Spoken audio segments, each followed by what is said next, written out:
Përshëndetje teleshikues të nderuar. Prej 22 dhjetorit, Kuvendi i Kosovës në pushim.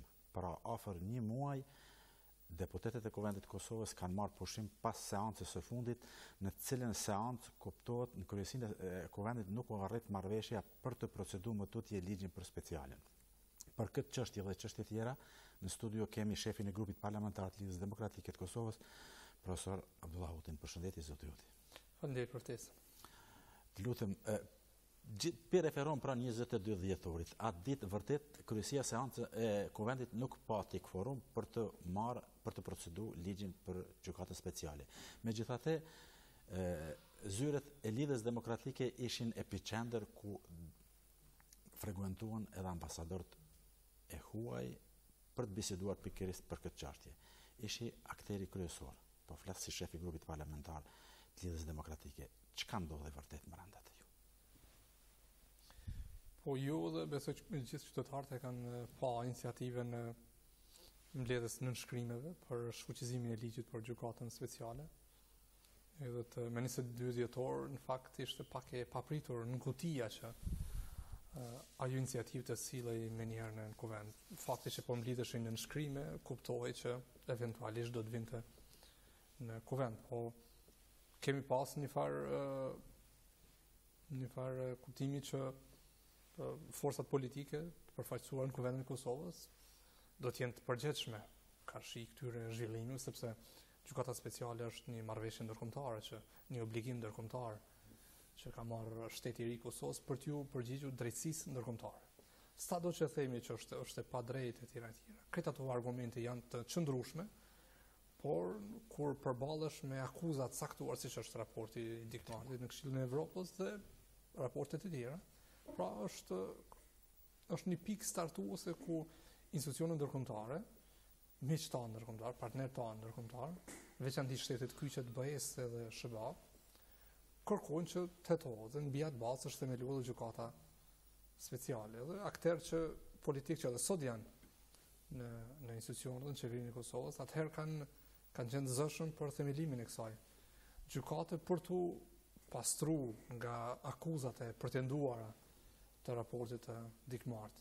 Edhe tash ngutia për të zhbani një gjatë tillë ishte në një pakuptueshme dhe nuk ishte në frymen institucionale të rujtjes së partneriteteve ndërkombëtare, sepse kur e merr një obligim ndërkombëtar, nuk ka kthim prapa pas, sepse ne do të bëhemi shtet serioz, ne nuk mund të lejojmë që shteti i Kosovës të bëhet karikaturë në dorë të një grupi të caktuar të individëve që mund të veprojnë si t'ju tekët, kur t'ju tekët. Dhe normalisht qëndrimi i Lidhjes Demokratike atë natë ka qenë plotësisht parimor. Brenda seline juaj po flas në zyret e juaja ka qenë edhe përfaqësues nga vetëvendosja, por gjithnjë nëse ka diçka që ja vlen për opinion, kanë qenë edhe dy ambasadorë, në veçantë ambasadori Dellavi dhe ambasadori britanez. Po, si kemi mbaruar seancën për buxhetin a ditë rreth orës 4 pasdite, ne jemi kthy në zyret e grupit dhe ka qenë njoftimi në përfundim të seancës i kryetarit të Kuvendit që do të marrë një seancë jashtëzakonshme në nënshkrimet e 43 deputetëve që proceduralisht kanë drejtë të thrasin seancë jashtëzakonshme, edhe pse tash kur e sheh në aspektin përmbajtësor të kërkesës së tyre nuk ka pas substancë, sepse thirrjet seancë jashtëzakonshme që ta aprovohet në ligj, ndërkohë që ai ligj nuk ishte kaluar për procedurat komisioneve tjera, ishte pak e pa logjikën, po sidoqë që tjetë. U thirr mbledhja e kryesisë, ne nuk morëm pjesë aty. Edhe parti tjera politike nuk morën pjesë aty dhe me sa di vetëm antari i kryesisë nga PDG ka marrë pjesë dhe disa shefa të grupeve parlamentarë që nuk kanë drejt votë dhe nuk e përbëjnë quorumin e nevojshëm. Dhe ne menjëherë reaguam pas konsultimit që i bëm me kryetarin e LDK-s, zotin Mustafa, që t'japim para qytetarëve qëndrimin tonë si parti politike, të dinë qytetarët, kanë drejta dinë se çfarë po ndodh në Kuvendin e Kosovës, atë konferencën e parë që besoj është marrë ka ora rreth orës 6:30, 7:30, nuk kujtohet saktë tani. Edhe ai reagimi i LDK-s është mirëpritur menjëherë nga partnerët tanë. Ndërkombëtar po flas. Diçka të veçantë. Pastaj mandej ambasador të vendeve kyçe kanë qenë prezent. Kanë kontaktuar me neve në anën e zyret tona edhe kanë kërkuar që të shohim se çfarë mund të bëjmë që të ndalet kjo iniciativë që është pas një diskutim dhe tani besoj është e qartë për gjithë qytetarët e vend që është në dëm të konsolidimit të shtetit të Kosovës. Dhe pas kësaj ne normalisht kemi kontaktuar edhe me lëvizjen vetëvendosje. Në Kuvendin e Kosovës që nuk ka një farë mënyrë mund të them që ju kam mbështet. Na kanë mbështet kuptimin që nuk ka marrë pjesë në mbledhjet e kryesisë Kuvendit për të bërë quorumin e nevojshëm në mbledhjen e radhës të kryesisë ose në orën 9 me sa di në orët e vonë edhe ngjarjet rrodhen ashtu si do thot ambasadori Delavi në veçantë ishte i kënaqur me qëndrimin e juaj? Pati presion ndaj jush apo do thot prezantuat argumente? Për ta sqaruar për opinion. Deklarata e parë e grupit ton parlamentar është lëshuar diku 6:30-7 pas konsultimit me kryetarin e LDK-s. Edhe mandej ajo deklaratë është mirë prit nga ambasadorët. Pastaj do thotë kanë vazhdu kontakt. Dhe pastaj ata kanë ardhur te ne duke pa që një parti politike, Kuvendi i Kosovës, LDK, me 27 deputet ka një qëndrim kundër kësaj iniciative, pa menduar mirë si duhet.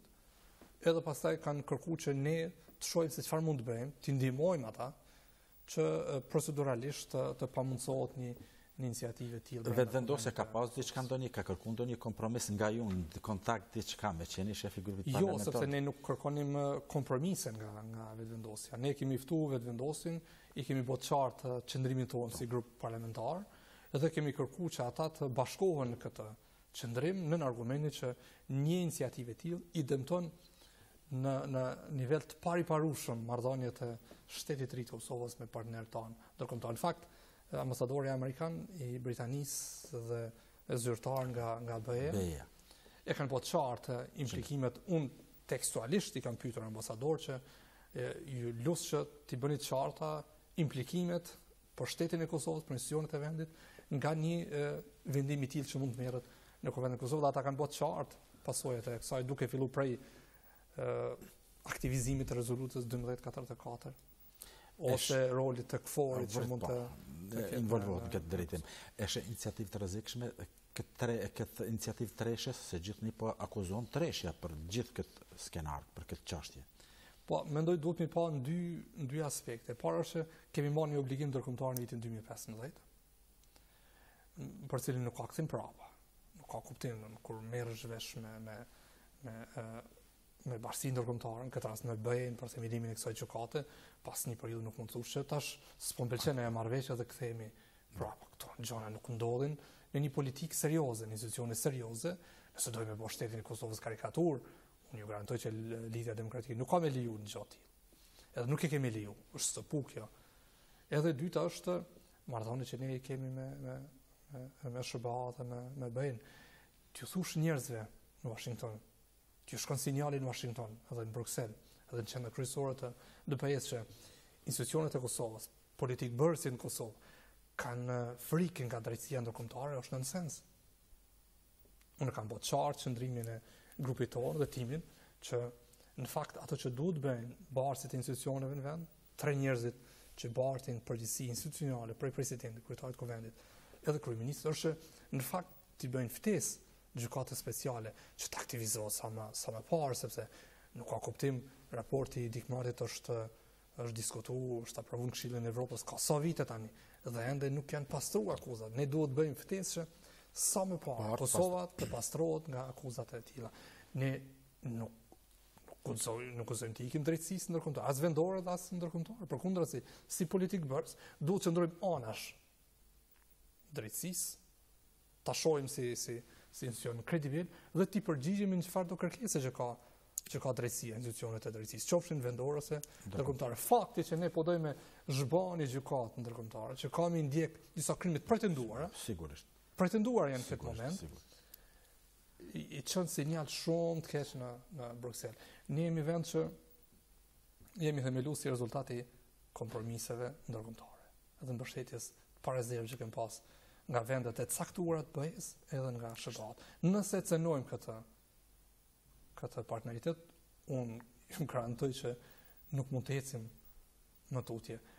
Një gjë që po harrojnë kolegët e mi deputet në Kuvendin e Kosovës, nga partitë e tjera, që shtetësia e Kosovës nuk është e konsoliduar ende. I bën 10 vjet pavarësisë, por që në 2-3 vitet e fundit ka një stopim në rritjen e numrit të vendeve që na njohin. A jemi në fajtor apo janë? Lutem, sigurisht, fajin duhet ta qesmin opinionin duhet ta ditë. Askush nuk është fajtor për progresin që bën Kosova drejt vajzë dhe drejt antarësimin në organizatat kyçe ndërkombëtare. Nuk e kemi ratifikuar demarkacionin, nuk janë ndërmarrë reforme të caktuara në fushën e drejtësisë, në fushat e tjera që ne të bëjmë vend kredibil për të antarësuar. Kemi qenë rrugë të mirë në 2-3 vitet e fundit, tashmë një qeveri të re. Nuk është që po japim shenja të mira, duke filluar prej kësaj që është aktuale. Iniciative që është aktuale. Do të bisedojmë edhe për të këtë. Prof, deklaratat e fundit ka lëvizje, po flas edhe sa i përket ligjit për gjykatën speciale, është edhe prononcimi përkatësisht një editorial i kryeparlamentarit, është edhe deklarata dje de Lavis. Do thot, shuhet iniciativa për zhbërjen e ligjit për gjykatën, është deklarata ambasadorit Delavi. E mendon se ka përfunduar çdo gjë? Nuk mund të them se ka përfunduar çdo gjë. Unë kam pa shkrimin e kryetarit Kuvendit, i cili është edhe kryetari i PDK-s, që partisë që është pjesë e koalicionit. Edhe të them drejtën pak është e çuditshme, sepse është jo serioze. Ngjarja ka ndodhur me datë 22. Ai normalisht është kryetari i Kuvendit dhe është i obliguar në bazë të kushtetutës dhe ligjeve përkatëse që të procedojë çështjet që vinë Kuvend, pavarësisht qëndrimit të tij personal në aspektin politik. Por është edhe kryetari i PDK-s. Dhe qëndrimet e tij nuk kanë qenë të qarta me datë 22 dhjetor dhe në ditët pas 22 dhjetor. Tash reagimi i tij që në fakt nuk e bën qartë çfarë qëndrimi do mbaj partia e tij në këtë proces, le të kuptojmë që kjo iniciativë nuk është zhba plotësisht. Plus që shto fakti që po t'ishte shkrimi i qëndrimit i kredibil, atëherë ai duhet, sepse është edhe kryetari i PDK-s, duhet t'ju kërkoj deputetëve të partisë tij që të tërheqin gjitha nënshkrimet nga iniciativa që është dorëzuar në Kuvend me datë 22 dhjetor. Vetëm atëherë ai qëndrim është kredibil, po fatkeqësisht në atë shkrim ai është më shumë është marrë me lidhjen demokratike se sa me vetë iniciativën e deputetëve të tij dhe të partive tjera, edhe me implikimet në arenën ndërkombëtare për shtetësinë e Kosovës të një iniciative të tillë. Ai ka hallin më shumë me LDK-n, jo me është çështje procedurale, megjithatë decidivisht kërkesa për 22 dhjetor e 43 deputetëve e precizon edhe kohën kur do të mbahet seanca e Kuvendit apo kryesia e Kuvendit. A bie vetë ju në aspektin formal kur ajo nuk merr vota përkatësisht kur dështon apo duhet edhe ne vazhdon edhe me një seancë tjetër në aspektin procedural? Keni këtu? Po tash fjalën përfundimtare besoj që duhet ta jap sekretari i Kuvendit, zyra ligjore e Kuvendit, proceduralisht si rregullohet kjo çështje. Po duke qenë se ka qenë iniciative datës 22 dhjetor për një seancë të jashtëzakonshme me 22 dhjetor, pra kërkesa e tyre logjikisht nuk është legjitime. Nuk është, si më thënë, aktive për të shqyrtuar edhe më tutje në kryesinë e Kuvendit, po prap fjalën kryesore për këtë besoj që e jep zyra Kuvendit. Ndiheni komod ju LDK-ja? Në çfarë po flasi deputetët e LDK-s karshi zhvillimeve të fundit, në veçanti rreth gjykatës speciale. Deklarata shpeshherë juve të jonë se sikur po nguteni, po keni qef shumë sa më shpejt filloj punën kjo gjykatë. Jo, absolutisht. Këto janë interpretime të deputetëve të caktuar të partive tjera që dojnë me çu këtë iniciativë përpara. Ne nuk ikim drejtësisë as vendore dhe as ndërkombëtare. Krimet e pretenduar nga raporti i Digmartit mbas se është themelu kjo gjykatë, ne kërkojmë që sa më parë të zbardhet, të përmbyllet ajo çështje. Ne jemi të vetëdijshëm që këtu nuk do gjykohet as lufta UÇK-s, as përpjekjet e popullit të Kosovës për liri e pavarësi. Gjykohen veprimet e caktuara potencialisht të individëve të caktuar gjatë kësaj periudhe. Ne nuk i gëzohemi këtij fakti. Këto janë fraza që nxjerren nga kuzhinat e partive ndryshme me politike që kanë frikë nga kjo gjykatë. Unë i bëj ftesë atyre që të jenë kujdesshëm në deklarime të tilla, edhe të bashkohen LDK-s në përpjekjet për të forcuar institucionet vendore dhe për të forcuar më tutje miqësitë që kemi me vendet këtu. Ne jemi me fat që kemi miqësi të caktuar, që kemi mbrojtjen edhe për krajin e Shtetit Bashkuar të Amerikës, vendeve të kyçe të BE-s, nëse e cenojmë këtë mitësi, nuk shkojmë askund. Nuk shkojmë askund sepse në arritën ndërkombëtare sot janë dy lloj partneritete, ose mban partneritetin me BE aty ku kemi për qëllim të integrohemi edhe me SBA, ose mban partneritetin me Rusi, nuk ka rrugë të tretë. Dhe nuk është as pak servilizëm kjo çështje, përkundrazi, është bashkim në familjen e madhe të shteteve, të shoqërive më demokratike në botë që ka njërë në herë shoqëria historikisht në botë. Dhe ne kemi për nder që të lëvizim në atë drejtim. Dhe unë ju garantoj që çdo kush që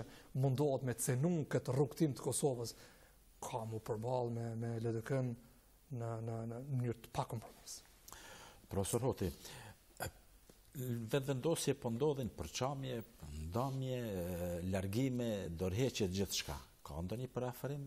Jeni shef i grupit parlamentar, keni një komunikim të mirëfillt të kohëve të fundit me ndonjë grup, me individ caktuar, me njerëz të kësaj vendosjes? Jo vetëm rreth kësaj çështje, në përgjithësi po them. Po komunikimet janë normale brenda Kuvendit të Kosovës për plot çështje, po këto zhvillime që i kemi pa javët fundit në vetëvendosje kanë qenë pritura. Nështë ajo për opinionin e gjerë, po për plot njerëz që i dinë zhvillimet politike, edhe kohezionet të ndryshme që i kanë partitë politike në Kosovë kanë qenë të pritura. Më në fund po shihet, po dalin pa mënyra se si funksionon kjo parti politike, me çfarë nërskamë sa ndërtohen të kauza të paqëndrueshme, edhe tash po dalin në opinion, në mënyrë që t'i shohin qytetarët një mit që është kriju në mënyrë të pa bazë, pa drejtë, me çështje më shumë fraza të ndryshme, të pasni përmbajtje, tash po zhveshen nga këto lloj fraza, nga këto mit, edhe po i shohin qytetarët kush në fakt janë këta persona dhe mënyrën se si funksionon kjo parti politike. Është pa besoj në mujtë e fundit, prej se ka fillu të funksionon kjo legislaturë kuvendit, që kush është partia politike institucionale konsoliduar me struktura të brendshme demokratike në përputhje me standardet më të mira evropiane, se si duhet themelojnë të funksionojë një parti politike në vendimarrje, në emërime etj. Një parti plotësisht të hapur, demokratike, pa diktate të ndryshme, pa kriju mite për personet e caktuar brenda partisë politike që janë të dëmshme për zhvillimin e fatgjat. Partitë sot ju besoj pajtohen shumica njerëzve që vetmja parti e tillë që i plotson standardet për themelu institucione demokratike dhe për funksionin si duhet është Lidhja Demokratike e Kosovës. Mbetemi te Lidhja Demokratike e Kosovës. Është një opinion se LDK ka ekspertizë shkencore për ndërtim shtet. Megjithatë ka frikë shumë herë. Paksa është frikacake në vendimmarrje. Ju lutem. Prapë, Leoni thëmë që të kisha lutem, pa tendencë vetëm gjanat e gjallë me emrin e vërtet. Po jap opinionin plotësisht timin në këtë drejtim. Këto frazat gazetarëve të caktuar, të eksponentëve të caktuar politikës që mundohen t'ia veshin LDK-s. Nuk është trimëri të merren vendime jo ligjore, siç kemi pa në 3 muajt e fundit nga qeveria aktuale. Vendime që bijnë ndesh me ligjin, vendime që bijnë ndesh me kushtetutën, vendime që çojnë Kosovën në qorsokak. Nuk është udhëheqje dinamike, një udhëheqje që është jo ligjore dhe jo kushtetuese, që nuk shkon në interes. Nuk është vendim dinamik edhe i guximshëm nëse ti të premten me mëngjes e thret qeverinë orën 8 edhe ja dyfishon pagën vetit. Pa mendu fare implikimet e këtij vendimi në gjithë sektorët tjerë. Tazo nuk e di si ka me vepru dhe si ka me u gjend ministri aktual i financave prej një vendimi të tillë, i cili tash dyfishimin e pagave të kryeministëve të gjithë kabinetit qeverisës, të ministrave, të zëvendësve, të këshilltarëve etj. Ka implikime në krejt sistemin gjyqësor. Një 13-15 milion paga në sistemin gjyqësor, sipas ligjit për gjykata, thuhet aty që kryetari i gjykatës supreme të Kosovës e ka pagën barabartë me kryeministri. Gjyqtarët e kësaj gjykate kanë 90% të kryetarit të gjykatës supreme, mandej të apelit, të themelore etj.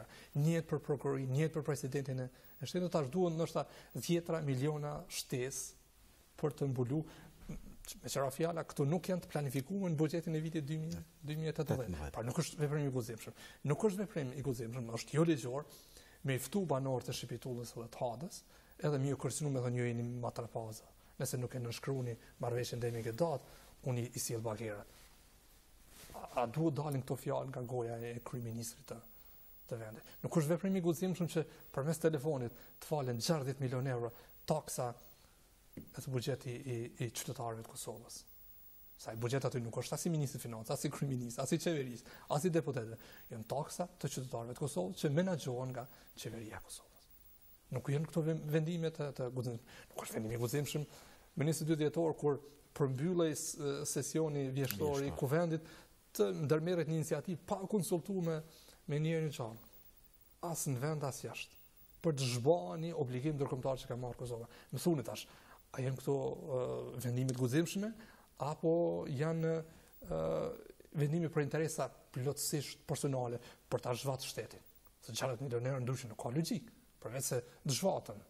Bën të arrijnë koncesione me kompani që kanë obligime ndaj shtetit. Edhe ne kemi fal borxhe sa kemi qenë në qeveri. Kemi fal qytetarëve dhe bizneseve, por e kemi bën në rrugë ligjore, me ligj në Kuvendin e Kosovës. Jo me vendime ekzekutive. Edhe plot çështje të tjera. Pra, kjo është çësia krejt ndryshe e LDK-s karshi këtyre. Ne atë punën që e bëjmë në mënyrë institucionale, sipas ligjeve, në organet partisë, me vendimet, arrihet konsenzuset. Dalin vendimet e qarta të partisë, të grupit parlamentar. Respektohet çdo gjë. Respektohet çdo gjë, i shkohet gjonave deri në fund, pas gjitha konsultimeve që janë bërë. Pra bën gjonat në mënyrë të matur dhe atëherë kur bën, nuk ka pastaj kthim prapa. Kjo është e vërteta. Këtë këto tjera të mesin folklor politik për konsum të brendshëm të partive të tyre. Profesor Hoti, keni qenë ministër, keni pas kuletën e qeverisë, do thotë në qeverinë Mustafa. Si po shihni tash, si po funksionon dikasteri përkatësisht ministeriat herë që keni udhëhequr dhe në çfarë gjendje keni lënë ju? Po unë mundësisht, po them, besoj ke informacion. Sigurisht, po. Tash ministri aktual i financa ka trashëguar një gjendje shumë më të mirë se sa që unë kam trashëguar në dhjetor të vitit 2014. Edhe sa i përket bilancit bankar qeverisë që unë kam trashëguar, kur e kam dorëzuar ka qenë 3 herë më i madh se sa që unë e kam trashëguar. Me plot obligime atëherë, patëm trashëguar, ndërkohë që kemi dorëzuar në një gjendje shumë atë, ndoshta me deficit për të rregullës fiskale që është 2% i GDP-s. E kemi 2.4% pa të mbyll viti 2014 me shpenzime më shumë se sa që kishim të hyrë atëherë për të mbuluar, ndërkohë që deficiti 2-3 viteve të fundit është dukshëm më i ulët se sa rregulla fiskale. E kemi amandamentuar atë ligjin për financat publike ku rritja e pagave bëhet në baza vjetore në përputhje me rritjen e buxhetit. Kemi vendosur rregulla të ndryshme brenda qeverisë për mënyrën se si shpenzohet për mallra, shërbime, kemi bërë prokurimin elektronik. Pra kemi krijuar një sistem që ministrit aktual të financave ja lehtëson shumë tepër punën se sa që unë kam pas. Kemi qenë atë në marrëveshje me Fondin Monetar Ndërkombëtar në programe ta kam qenë. Edhe kemi arrit me ndërtu një situatë shumë të shëndosh të financave publike. Për ka trashëguar një gjendje të mirë. Tash sa mund ta mbajnë këtë gjendje, do të shohim tash gjatë këtij viti se si do zhvillohen ngjarjet, por ato që unë kam vërejt, pa hyrë në detaj, është kemi një qeveri që është shumë heterogjene. Një koalicion shumë i madh, shumë heterogjen, nuk ka një program të qartë, nuk ka një vendimarrje të menduar, të planifikuar, konstruktive, por ka vendimarrje qysh i bjen mend kryeministit Azam prej atij vendimi për faljen e borxheve që krijon një gap financiar deri në 60 milion brenda. Të falje borxhe prof keni paralajmëruar se ju se këtë rast do ta çonin në gjykatë. Po. Do ta çonin në gjykatë? Sigurisht, po. Jemi brenda fateve ligjore për ta dërguar çështjen në gjykatë sepse me këtë rast qeveria, kryeministri ka të kaluar kompetencat kushtetuese sepse është vetëm Kuvendi i Kosovës ai që mund të falë borxhe. Edhe një pyetje shumë që lidhet me çështjen e rritjes pagas, do thotë kryeministit ekipit qeveritar, po edhe disa të tjerëve. Kam informacione se ministri aktual nuk do ta nënshkruajë këtë ligj. Duhet patjetër ministri ta aprovoj pastaj të marrin këtë tarunat si është e rregulluar me kjo, me që jeni po person kompetent. Po flas që i ka rrit pagat. Po është vendimi i qeverisë. I qeverisë duhet zbatohet patjetër? Apo mund ta bllokoj ministri? Nuk jam dieni që mund ta bllokoj ministri këtë çështje. Nuk mund ta bllokoj. Është vendimi i qeverisë.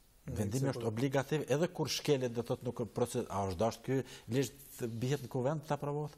Jo, nuk është ligj, është vendimi i qeverisë. Vendimi i qeverisë, nuk është dorë. Nuk ka ligj për pagat në Kosovë. S'ka, jo? Nuk ka ligj për pagat në Kosovë, dhe drejtësa nuk ka ligj për pagat, është rregulluar, shërbimi civil është rregulluar me ligjin për shërbimin civil, me rregullorët e brendshëm për shërbimin civil, se si përcaktohen gradat, shkallat, koeficientet e tjera. Në për agjencitë pavarur ka pas vendime të caktuara që i kanë rregulluar këto çështje, po nga aspekti moral, si veprim politik, është shumë nonsens që mini vendimi rrit ja dyfishon vetit pagën në mënyrë retroaktive. Pa mendu fare për implikimet që ka edhe në sektorët e tjerë. Ne patëm rregulluar, ju dini, edhe në qeverit, para qeverisë Mustafa, vendime që janë marrë ad hoc pas një analizë për të rritur pagat aso. Në vitin 2013 apo 2014 kur rritën atëherë, që krijoi një gap financiar prej 100 miliona euro. I pamenduar, u desh me zvoglu shpenzimet kapitale, ne patëm gjetë një gjendje shumë të keqe sa i përket investimeve kapitale, me shumë tulta sepse buxhet shumë i madh shkonte për shpenzime korrente ku hyn edhe pagat, madje i patëm përmirësu investimet e kapitalit. Tash e ke një vendim tjetër që në fakt nuk shkon ta zonë tek sektori i arsimit të shëndetësisë ose tek pension, tek ndihmat sociale. Ne patëm rrit ndihmat sociale për 25%, sa kemi qenë aty. Ne kemi rrit këto pensionet për pensionistë kontributants deri 30-40%. Sot ata marrin mbi 200 euro. Marrin një kategoria tjetër 180 apo sa i kanë.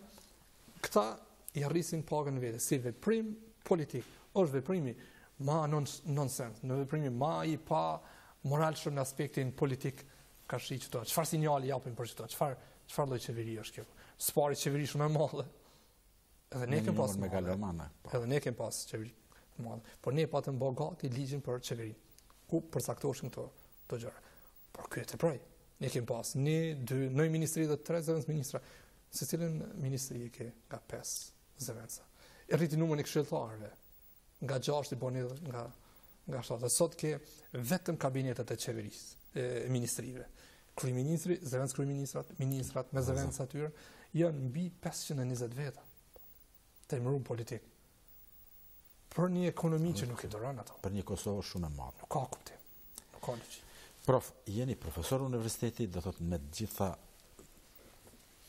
po flasi vlerat të cilat respektohen në sferën arsimore. Megjithatë, pos krizës ekonomike, Kosova po ballafaqohet edhe po anashkalohet edhe më të madhe me një krizë sa i përket edukimit, përkatësisht arsimimit. Në këtë drejtim po flasi, a priten vërtet zhvillime pozitive me këtë qeveri, me këtë qasje, me këto objektiv zhvillimore? Tash, them drejtën, nuk po du me tinglu këtë në bisedë komplet negativ. Edhe nuk dëshoj të flasë vetëm nga këndvështrimi i opozitës. Kur flasë për këto çështje, po për me pas një shpresë për të ardhmen, një perspektivë për të ardhmen se ka do shkojnë gjërat, duhet me pa një program qeverisës që i ka objektiva të caktuara. Në vitin e parë, 2, 3, 4 të qeverisës, cilat veprime konkrete do ndërmerren, si do përcillen me buxhet e tjera. Me këtë qeveri ne nuk kemi pa asgjë. Është një program qeverisës që është dërguar në Kuvendin e Kosovës, që është edhe i shkruar dot, jo që nuk ka objektiva, por është edhe i shkruar cop. Që është vetëm kompozim i pjesëve të ndryshme të marra nga dokumentet ndryshme i pamenduar, pa vendosur objektiva se çka do bëjmë në arsim, çka do bëjmë në shëndetësi, çka do bëjmë në fushat e tjera. Kemi dalë keq në testin PISA para 3 viteve. Tani tjetër do mbahet si vjet. Ka pas kërkesë të qeverisë aktuale që mos më nështru testit gjatë këtij viti, që prapë është, me të drejtën, është pa kuptim, sepse nuk mund të ikim në vlerësimi, do të marrim vlerësim, do të dim gjendën ku jemi në mënyrë që dim ka të shkojmë në tutje. Në fushën shëndetësisë, projekti më i madh që është brenda fushës së shëndetësisë është sigurimet shëndetësore që u shtyn atë gjatë vitit 2018, nuk mund të duket që nuk do të realizohen bazë deklarimit të ministrit të shëndetësisë. Në fushën ekonomisë nuk kemi pa asnjë dokument unik, kompakt, që tregon cilat janë reformat konkrete që të ndërmerren nga qeveria gjatë këtij mandati. Kanë filluar të zbatojnë disa prej pikave të pakës fiskale 2 që ka qenë miratuar në qeverinë para prake, dhe jo plotësisht. Ne vetë si deputet kemi marrë iniciativë për ndryshimin e 3 ligjeve për zbatu pakën fiskale, masa 13 dhe 14 e pakës fiskale që është miratuar në qeverinë Mustafa. Pra ka një qeveri që është heterogene, që nuk ka objektiva të qarta, ka do shko, si do zhvillohet, si do përcillen ato me aktivitete, sepse tash mos më kthy në histori, po tash është plotësisht e parancishme. Mënyra se si është themelu kjo qeveri nuk të bën me besu që ka një program të qartë dhe objektiva se ka do shkoj, sepse është kriju krejt si rezultati pazareve, ndarjes pushtetit e jo i objektivave zhvillimore. Unë kuptoj që kur bën partner të ndryshëm bashkë, çështja kryesore është ndarja e pushtetit. Por për te ndarjes pushtetit ka objektiva të caktuara kur një partner tenton ta marrë një dikaster të zamarsimin ose shëndetësinë, i ka disa objektiva të caktuara. Pse po tenton me marrë atë dikaster? Ju dini që në kaluar ne kemi tentuar që të marrim dikastert kryesorë të zhvillimit ekonomik. Pse? Sepse programi jonë edhe sot është i pakontestueshëm, më i miri në spektrin në skenën politike sa i përket zhvillimit ekonomik. Profesor Hoti, LDK po thoni, po deklarohet se gjendja është stabile dhe faktikisht ndiheni komod, po flas përkundër zhvillimeve që janë, do thotë jeni subjekt që pritni edhe avansime, pritni edhe prurje, pritni shumë gjana. Megjithatë, nëse i referohemi edhe mandatit të kaluar, po flas kishte persona të LDK-s të cilët bllokuan punën shpeshherë iniciativat e grupit parlamentar të LDK-s. Ishin ata të cilët shpeshherë dhe me të vërtet akuzohen se ishin ata shkaktarët që dha ra qeveria.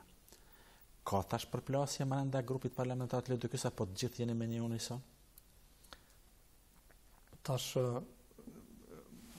Lidhja Demokratike është partia më demokratike në skenën politike në Kosovë.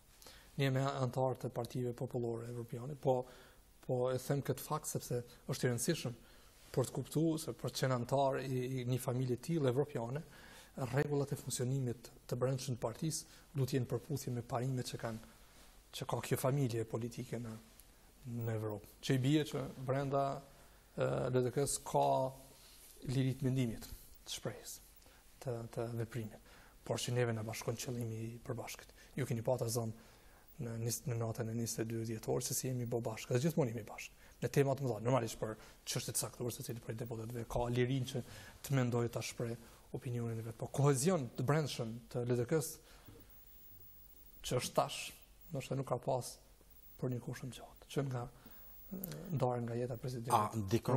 Është kriju një kohezion i tillë, një unitet brenda partisë, edhe besimin që kemi marrë në zgjedhjet e fundit lokale ka kriju një besim brenda strukturave tona që ne jemi të gatshëm për zgjedhjet e ardhshme. Është kjo edhe rezultat se subjektet tjera po ballafaqohen, do thotë janë shumë në nivel, ka përplasje, ka ndamje, ka përçamje, ka largime, a mos po ndikon kjo tek ju? Të një unifikim të tillë me që ju keni pas disa, po i quajnë thojza disa rebel të cilët nuk kanë respektuar vendimet e partisë. Akoma janë pjesë e LDK-s ku ju jeni shoqë grupit parlamentar. Kjo është fuqia e partisë. Do të shihni pozitive, këto ka rezultuar. Kjo është fuqia e partisë që arrin të mbajë bashkë njerëzit brenda partisë, edhe kur nuk pajtohen për çështje të caktuara. Në zgjedhjet e fundit lokale ne kemi marrë mbështetje shumë mirë nga qytetarët. Jemi partia e parë me vota të përgjithshme për kuvende komunale, që është vota më kredibile, që tregon fuqinë politike, edhe me vota për kryetarët e komunave, udhëheqje me komuna me numër më të madh të komunave në vend. Tash jemi duke reflektuar karshi kësaj përgjegjësie dhe besimi që na kanë dhënë qytetarët e vendit për reformat e brendshme që duhet të ndërmarrim që të përgatitemi për zgjedhjet e reja. Është edhe një pikë e rëndë ditës, në të hanën do thotë procedurët kryesit kuvendit çështja demarkimit. LDK-ja ka qëndrim të prerë rreth kësaj çështje? Qëndrimi i LDK-s për këtë çështje është i ngjashëm me ato që ka qenë gjithmonë. Do thotë nuk ndryshon. Nuk ndryshon absolutisht. Ne nuk i ndryshojmë qëndrimin brenda ditës. Është kriju një kauzë rreshme pas një argument për jakës kryesisht i mbështetur edhe nga opozita e atëhershme. Që tash është zhvesh për krejtë argumenteve, si rezultat qytetarët e Kosovës kanë mbetur të izoluar tash e sa vite. Qëndrimi jonë do jetë prapë parimor, ne e mbështesim këtë marrëveshje kurdo që vjen në kuvend, por duhet të jemi sinqert. Kryeministri i vendit duhet të jap dorëheqje. Sepse ka kryu një kaos, ka kryu dhunë kuvendin e Kosovës, ka kryu dhe trazira, edhe djegje të policëve me koktej Molotovi, dhunë e paparësh për të brenda kuvendit dhe jashtë kuvendit, dhe tash sjellën në kuvend prap një marrëveshje në fakte e njëjta. Për qenë kredibil në ato që në atë kauz, për t'i besu asaj kauze, aje do duhet të sjellte një marrëveshje të re, ose ta refuzonte në qeveri këtë marrëveshje, mos ja sjellte fare kuvend. Prof, edhe një çështje është flitet se në Kosovë janë 14.000 OJQ që veprojnë, të regjistruar. Besoj që keni këtë shifër jo. A bëhet shpërlarja parave të pista? Keni qenë ministri një digasteri ku ka qenë shembull, po i referon, do thot ministrisë që keni drejtu ju në kohën e qeverisë Mustafa. Keni informacione ju? Po jo që është çështje e organeve të rendit. Nuk është çështje. Po, megjithatë, informacione duhet keni ju. Të drejtësisë, është çështje e organeve të rendit, por ata i din këto informata, unë absolutisht nuk kam informata të tillë. Dhe çfarë mase oje që mund të shpërlajnë para ose të përdorin për qëllime të ndryshme, është komplet çështje e organeve të rendit, se nuk kam qasje, nuk mund të dyshojmë të drejtim. Tash secili mund të ketë dyshimet e veta për asaj që ndëgjon në publik, që lexon në raportime të ndryshme nga analistë caktuar ose nga media të caktuar, po besoj që këtë pyetje duhet ju drejtoni organeve të rendit. LDK, po pretni të fuqizohet? Pretni prurje të reja? Po tash ne jemi fuqizu. Me zgjedhjet lokale ne jemi fuqizu bukur shumë. Zhvillimet në kuvendin e Kosovës jo vetëm të 22 dhjetorit, po që 3-4 muaj që funksionon në kuvendin e Kosovës është pa, besoj që është pa nga qytetarët e vendit që e vetmja forcë kredibile politike në Kosovë mbetet LDK. E vetmja forcë e besueshme për partnerën ndërkombëtar për të ruajtur kursin e Kosovës drejt BE-s. Dhe nëse pyetni qytetarët e Kosovës, unë ju garantoj që 99% kanë më thënë që duam integrim në BE. Duam me rujt miqësinë me SHBA. Pra ne po realizojmë një interes madhor, një objektiv strategjik të qytetarëve të Kosovës. Unë besoj që është pa që vetmja parti që ruan këtë kurs, e ruan stabilitetin institucional në vend, është LDK. Kjo tash neve na ka dhënë një përgjegjësi shtesë për mënyrë se si duhet të sillemi në muajt e ardhshëm karshi këtyre zhvillimeve. Normalisht tash po punojmë shumë në rritjen e dinamikës së funksionimit të brendshëm në parti. Kryetari i LDK-s është duke bënë një punë të jashtëzakonshme, duke siguruar dhe duke zhvilluar kohezionin e brendshëm, duke siguruar që ka ardhje të reja, ato ardhje të reja akomodohen mirë brenda strukturave të partisë, merret parasysh mendimi i tyre, tash duke konsoliduar pushtetin dhe duke vendosur njerëz kredibil, profesional në institucionet të pushtetit lokal, aty ku i kemi fituar komunat, jemi të përfaqësuar në gjitha kuvendet komunale në krejt Kosovën pa përjashtim, aty ku jemi në pozitë për të ofruar një opozitë të fortë, konstruktive, aty ku jemi në pushtet për të realizuar programet që kemi premtuar gjatë fushatës zgjedhore dhe po bëhemi gati për zgjedhjet e reja. Me këto zhvillime, unë jam i bindur që ne zgjedhjet e ardhshme do të fitojmë dhe ato bindshëm. Isa Mustafa, lider i pakontestueshëm? Sigurisht. Do thotë mirë, funksionim nuk ka pakënaqësi, nuk ka, kuptohet, pakënaqësi ka dhe në familje shumë herë, po është Isa Mustafa që e ka nxjerrë LDK-n parti të parë në Kosovë pas 10 vite, gati 10 vite.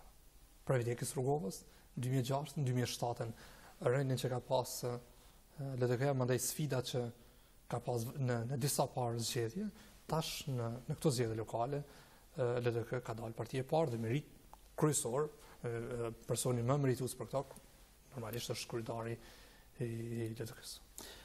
Nuk i frigoni fare zgjedhjeve të reja, do thotë pretni me padurim se në zgjedhjet e ardhshme do të jeni edhe më të forta, po? Unë besoj që po, jo që nuk i frikohemi, po unë besoj që zgjedhjet e ardhshme duhet ndodhin sa më parë. Sepse në këtë qeveri kështu cop, të pakonsoliduar, të dëmshme, jo vetëm për qytetarët dhe ekonominë e vendit, po tash duke dentuar edhe perspektivën afatgjate. Ne po harrojmë një gjë, nuk është vetëm që i cenojmë marrëdhëniet me SBA dhe me Brukselin. Ne e stopojmë komplet konsolidimin e shtetësisë së Kosovës në arenën ndërkombëtare. Supozoni që për një moment aprovohet ky ligj që shfuqizon gjykatën speciale dhe në atë moment tërhiqet SBA nga prokuroria që jep Kosovë. Edhe vendet kryesore të bëjë tërhiqen nga prokuroria që japin Kosovës. Kur e themelojmë ushtrinë e Kosovës? Si normalizojmë marrëdhëniet tona me Serbinë? Me Serbinë jemi në proces dialogut, nuk na një ende, kemi shumë probleme me ta. Çu normalizojmë këto marrëdhënie? Pra është shumë të mëdha dhe balancët ndërkombëtar janë tillë që nuk janë në favor të Kosovës. Është interes strategjik i Kosovës sa më parë ta konsolidojë shtetësinë. Kur konsolidohet kjo shtetësi? Duke bërë progres në integrimet në BE, duke bërë vend kandidat për integrim atij, duke u antarësuar sa më parë në OKV, duke i mridhur një 10, 15, 20 njohje të reja që na duan, që kanë stopu realisht në 2-3 vite të fundit dhe kanë stopu për shkak të politikës vendore. Ju garantoj që qëndrimet e disa partive politike brenda Kosovës, duke shkuar në ekstreme të sjelljes së tyre, kanë bërë me reflektu plot vende të reja që a duhet ta njohin shtetin Kosovës apo jo. Profesor Roti, keni deklaruar edhe disa herë më herët, po edhe tash qëndrimi juaj i cili është, keni thonë kjo qeveri i ka ditë të numëruara, kjo qeveri do të bjerë. Keni ndonjë mocion mosbesimi për këtë qeveri? Do të shohim, jemi duke i konsideruar gjitha opsionet, po unë kam deklaruar duke gjatë pjesës parë ditore që kjo qeveri do bjerë. Edhe ju garantoj që do bjerë. Se nuk mund vazhdohet kështu, unë besoj që as kohezioni brendshëm i qeverisë është i tillë që nuk mund vazhdohet. Ke partner brenda koalicionit që njëri për krah demarkacionin, besoj që për krah demarkacionin, njëri që është shumë kundër. Ke partner tash brenda që ka dalë kryetari i PDK-s që është kundër iniciativës, ke tjerë që janë pro kësaj iniciative. Pra ka aq shumë divergjenca brenda që është e pamundshme të qeverisën. Një qeveri duhet të jetë kompakte. Mund të ketë dallime për mënyrën se si i çasim një sektori. Arsimit ose shëndetësisë është më mirë politika A apo politika B. Por në çështje madhore, nëse ka dallimin mes partnerëve është e pamundshme të funksionohet. Profesor Roti, faleminderit shumë. Faleminderit shumë për suksese. Televizionistët e nderuar, ishte e tëra dhe kjo për sonte. Mirupafshim herave tjera.